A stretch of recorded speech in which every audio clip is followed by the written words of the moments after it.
ہمارے ہاں بعض لوگ تو وہ بچوں کی قبروں پر جانا وہ درست نہیں سمجھتے.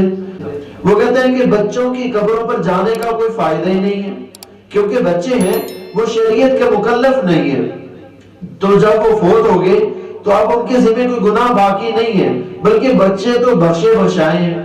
قبرستان انسان جاتا ہے دعائے مغفرت کے لیے، اب بچوں کے لیے کیا دعائے مغفرت کریں، ان کو تو اللہ نے ویسے ہی بخش دیا ہے.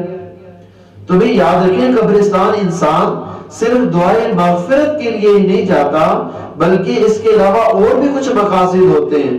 قبرستان جانے کا ایک مقصد یہ بھی ہے کہ انسان قبرستان میں موجود مردوں کے لیے دعائے مغفرت کرے، اور اس کے ساتھ ساتھ یہ بھی ہے کہ انسان قبرستان سے عبرت حاصل کرے کہ بھی مجھے بھی اس قبر میں جانا ہے، اپنے اعمال کو درست کرنا ہے.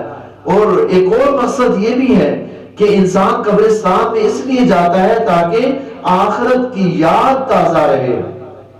اور اگر انسان قبرستان میں جا کر کے بچے کے لیے بھی دعائے مغفرت کرتا ہے تو علماء کرام نے لکھا ہے کہ بچے کو بھی اس کا فائدہ ہوتا ہے، بچے کے بھی درجات بلند ہوتے ہیں. لہذا دعائے مغفرت کرنی چاہیے، بڑوں کے لیے بھی بچوں کے لیے بھی. بڑوں کی قبروں پر بھی حاضر ہوں، چھوٹوں کی قبروں پر بھی حاضر ہوں، ایصال ثواب کا اہتمام ہونا چاہیے.